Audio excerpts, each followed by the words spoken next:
Edellisessä jaksossa käsittelin intuition keskeisyyttä moniulotteisen tietoisuuden avautumisessa. Asiaa jaksossa on paljon ja tuntuu, että jokainen ajatuksen säie ansaitsisi oman syvemmän käsittelynsä. Kerroin muun muassa keskeisestä muutosprosessista, joka avaa meille pääsyn siihen todellisuuteen, josta olemme kotoisin. Mutta koska en erityisellä tavalla alleviivannut asiaa, se hukkuu helposti lukuisten muiden asioiden joukkoon siinä jaksossa. Aloitan tämän jakson tuon prosessin käsittelyllä, jotta kuulijalle tarkentuu käsitys siitä, mitä kohti me olemme kulkemassa. Tässä jaksossa kerron erityisesti, kuinka kykenemme kohtaamaan aivan kaiken, mitä kehossa ollessamme koemme, uudenlaisella uteliaisuudella, kiitollisuudella ja täysin tyytyväisenä, aivan riippumatta siitä, miten näitä kokemuksia konventionaalisesti tulkitaan. Kun puhun konventionaalisuudesta, viittaan ihmisten tyypilliseen tapaan tulkita asioita ja jakaa niitä hyviin ja huonoihin sekä lukemattomiin muihin kategorioihin.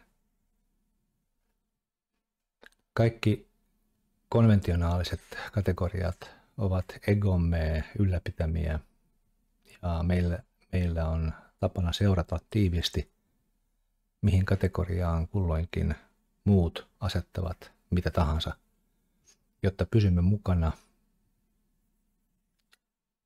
Tätä egomme pitää tärkeimpänä asiana elämässämme.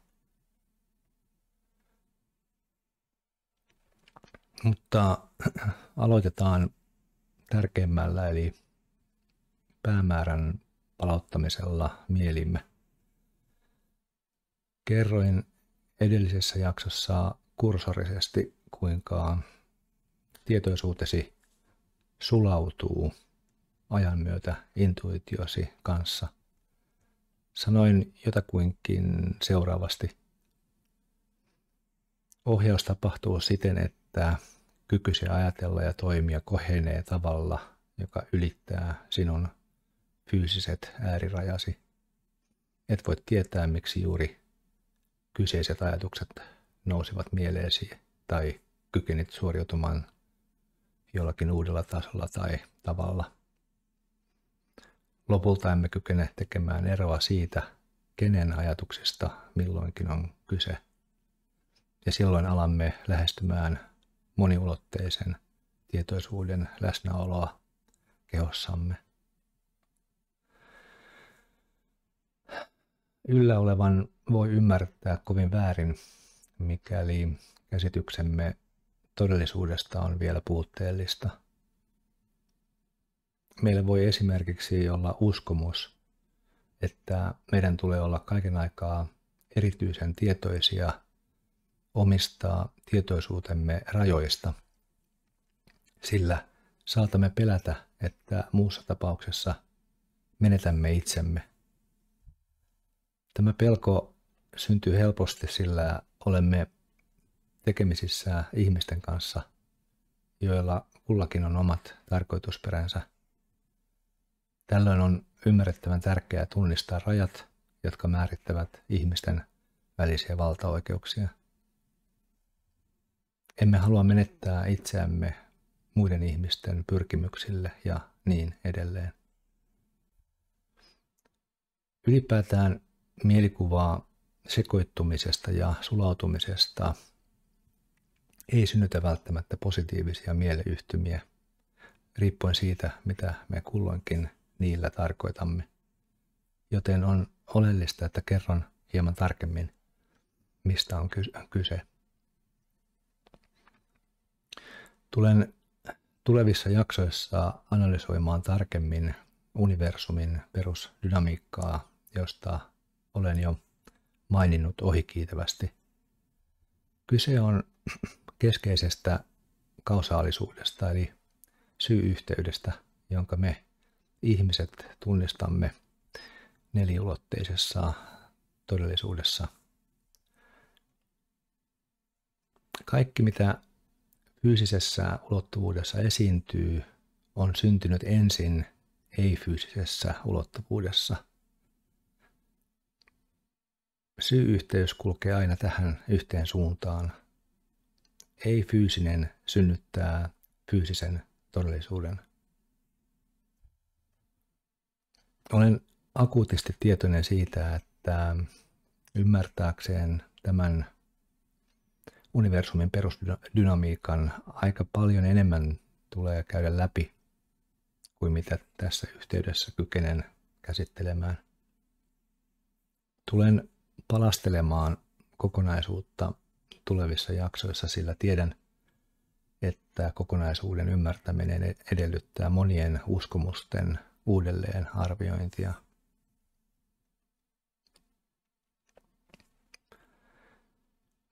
Elämäntaipaleemme keskeisimmässä päämäärässä on kyse sulautumisesta. Me saatamme lähteä taipaleellemme uskoen vahvasti, että me olemme tarkkarajaisia olentoja ja että kaikki mitä elämässämme tapahtuu on luonteeltaan fyysistä. Uskomme, että meidän fyysinen tietoisuutemme sijaitsee kehossamme ja että me käsittelemme kaiken aikaa fyysisen ympäristömme meille välittämää tietoa. Intuition harjoittaminen paljastaa kuitenkin hyvin pian, että vastaanotamme kaiken aikaa tietoa ei-fyysisestä ulottuvuudesta. Emmekä pelkästään vastaanota, vaan me kommunikoimme kaiken aikaa ei-fyysisen todellisuuden kanssa. Olemme jokahetkisesti yhtä läsnä ei-fyysisessä todellisuudessa kuin olemme omassa olohuoneessamme. Toissapäivänä olin täysin uppoutunut siivoamiseen. Olin itse asiassa niin keskittyneessä tilassa, että olin aivan unohtanut, että lääkärin piti soittaa tietyllä kellonlyömällä. Juuri tuolla hetkellä sain voimakkaan intuitiivisen merkin, joka herätti minut. Mutta kello oli jo sovitusajankohdassa. Lisäksi puhelimeni oli alakerrassa ja kun pääsin sen luo, havaitsin, että siinä oli päivitys juuri viimeistelemässä itseään eikä puhelin ollut yhteydessä verkkoon. Kului siis muutama minuutti ja olin jo myöhässä. No, maito oli jo maassa, joten sitä oli turha murehtia, ajattelin. Ja vein puhelimen yläkertaan ja jatkoin siivoustani. Juuri kun käynnistin imurin uudelleen, puhelin soi ja lääkärini soitti. Ajoitus oli siis täysin kunnossa ja konsultointi sujui hienosti. Kaikki tällaiset yksityiskohdat jäävät vaille huomiota ihmisiltä, jotka eivät ole yhteydessä intuitioonsa ja jotka eivät usko, että mitään kommunikointia on ylipäätään olemassa ylitse fyysisen todellisuuden. Mutta meidän tulee oppia vielä monin verroin merkittävämpiä perusteita kuin intuition tiedonvälitys. Nimittäin kaikki ajattelumme syntyy ei-fyysisessä ulottuvuudessa, jonka jälkeen pieni osa siitä kääntyy fyysisessä tietoisuudessamme ymmärrettäväksi kieleksi. Tämä dynamiikka vaatii tarkempaa analyysiä tulevissa jaksoissa, mutta Se tunnistetaan nykyään myös materialistisen tieteen mittauksissa, jotka ovat aiheuttaneet hämmennystä, mutta ovat jääneet vaille tieteellistä selitystä. Pähkinänkuoressa siis syy-yhteydet eivät toimi, kuten tiede on tähän asti uskonut. On kuviteltu, että aivot toimivat tahdonalaisten toimintojen komentokeskuksena. Mittaukset ovat kuitenkin osoittaneet, että impulssi saapuu kehomme mihin tahansa osaan ennen kuin aivot lähettävät tuon komennon. Tiede on tästä täysin ymmällään, sillä se rikkoo vallitsevia uskomuksia vastaan. Mittaukset osoittavat jotain, jonka ei pitäisi olla mahdollista fyysisessä todellisuudessa. Tieteen mittaustulokset ovat kuitenkin aivan korrekteja.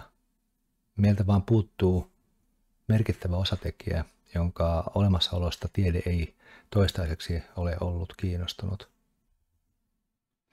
Aivot eivät ole tahdonalaisen toiminnan alullepanijoita, kuten tiede on vuosisadat uskonut.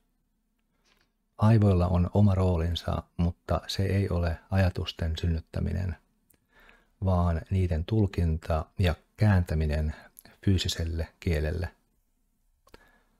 Aivot ylläpitävät kokonaiskuvaa fyysisestä todellisuudesta ja se siivilöi tietovirrasta sellaista informaatiota, joka sopii sen käsitykseen omasta ympäristöstään.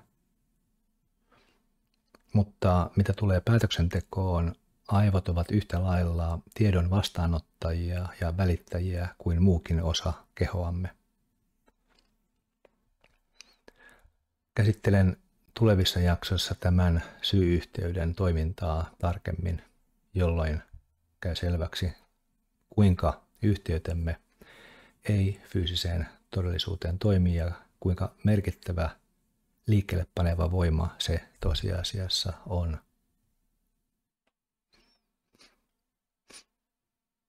Yritän tässä siis alustaa tietoisuutta siitä, että fyysinen todellisuutemme on lopputulos, viimeinen pysäkki matkalla, joka syntyy aivan toisenlaisessa ympäristössä ja joka lopulta saa pienen osan kokonaisuudesta ilmenemään fyysisenä olomuotona.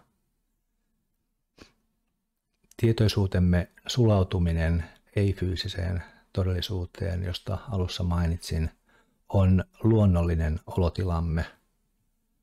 Ajatuksemme eivät alun perin synny fyysisessä todellisuudessa. Ne ovat tulkintoja ja fyysisen todellisuuden tarpeisiin käännettyjä mielikuvia, joiden alkuperä on ei-fyysisessä todellisuudessa.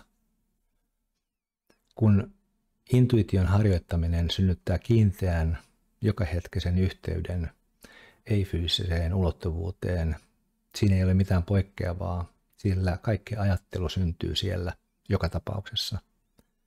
Me emme vain ole siitä tietoisia, kunnes tulemme siitä täysin akuutisti tietoisiksi. Sulautuminen tarkoittaa konkreettisesti siis sitä, että kokemuksellisesti emme näe eroa sillä, miten tiedämme sen, mitä tiedämme.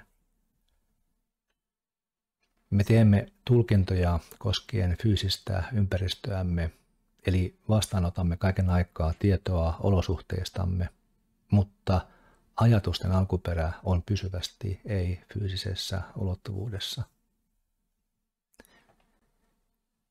Tietoisuudelle, joka on avautunut riittävästi, kysymys siitä, missä ajatukset syntyvät, on selvä, sillä se tietää olevansa kaiken aikaa yhteydessä alkuperäiseen lähteeseensä. Tietäminen on aina ei-fyysisessä ulottuvuudessa syntyvää toimintaa, jolla on heijastusvaikutuksia fyysiseen ulottuvuuteemme.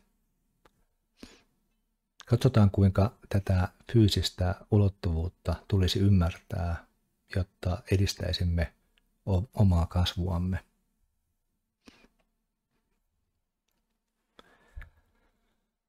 Keskustelu koskien ei-fyysistä tai ei-fyysisiä ulottuvuuksia on monelle syystäkin haastavaa, sillä tietoisuutemme ei välttämättä tunnista asioita ja syy-yhteyksiä, joista kerron.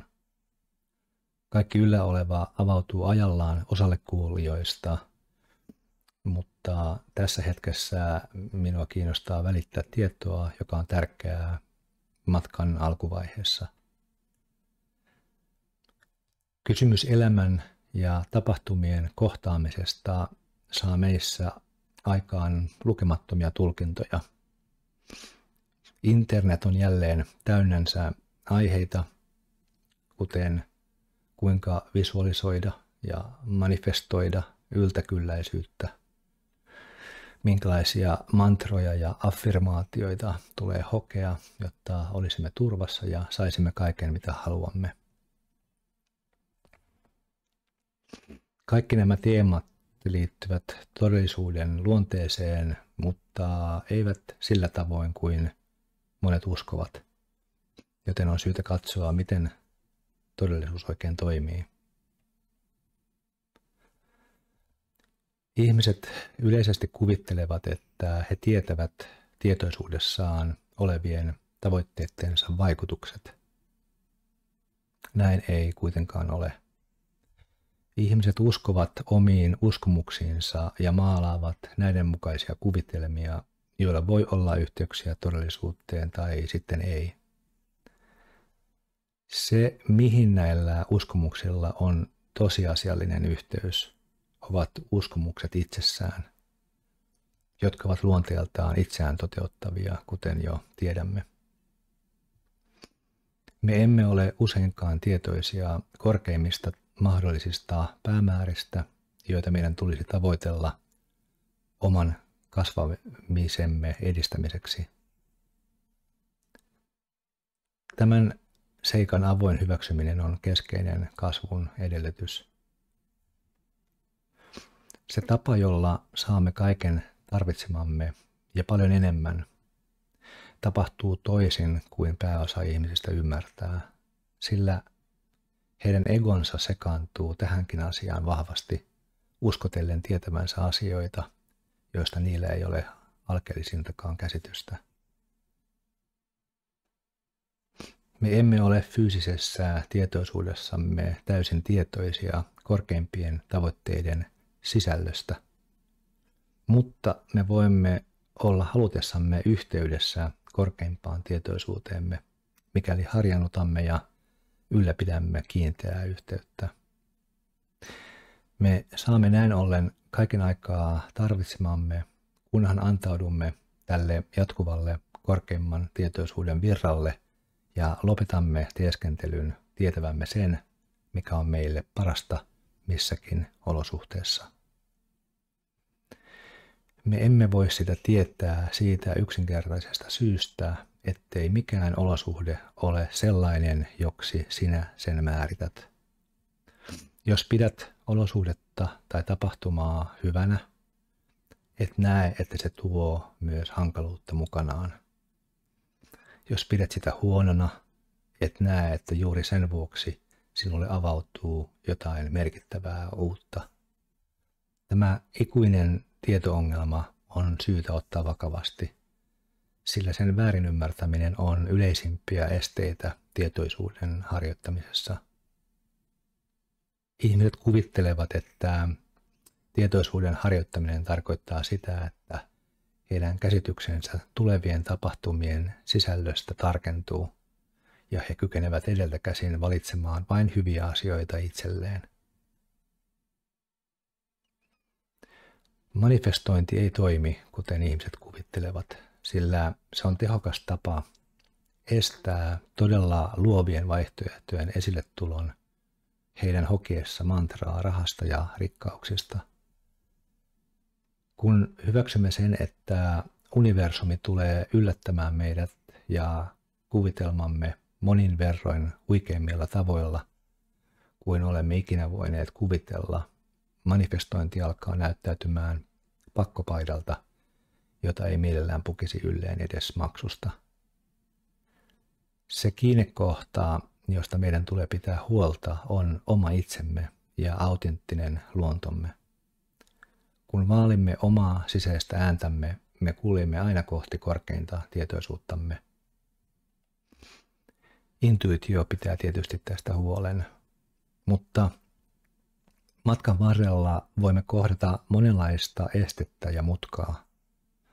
Oleellista on olla tietoinen siitä, että nämä kaikki ovat meidän parhaaksemme olemassa, eikä mikään maailmankaikkeudessa todellisuudessa vahingoita meitä. Ne kaikki auttavat meitä kasvamaan. Joten kuten huomaat, tällä ei ole juuri tekemistä manifestoinnin sokerikuorutetun keinotodellisuuden kanssa. Esteet, joita matkallasi kohtaat, liittyvät usein rajoittaviin uskomuksiisi ja niiden purkamisesta on kaiken aikaa kyse.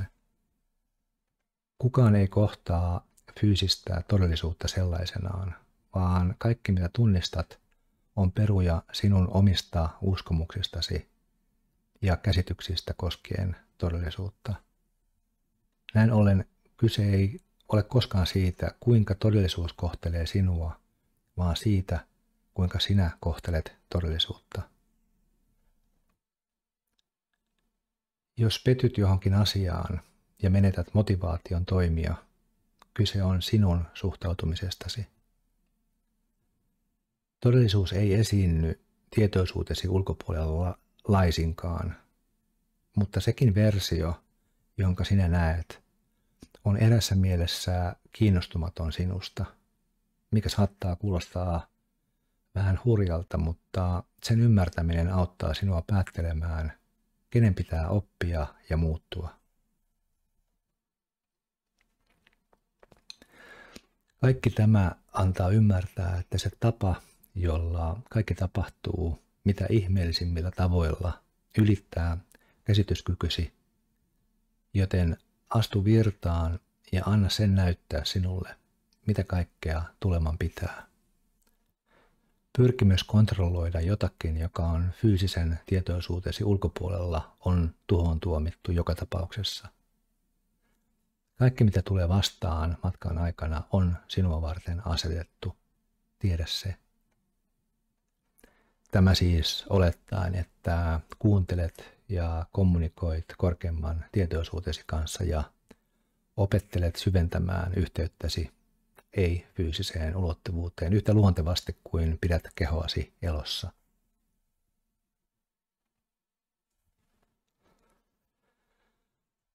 Visualisointi on monelle tuttu tekniikka ja meidän on ehkä hyvä ymmärtää sen yhteyttä todellisuuteen.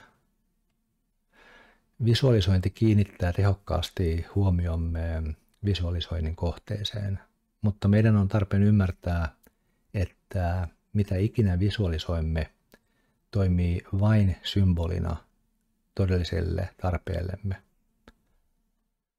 Monet lankeavat ansaan, jossa he kuvittelevat, että visualisointi itsessään on tavoiteltava päämäärä.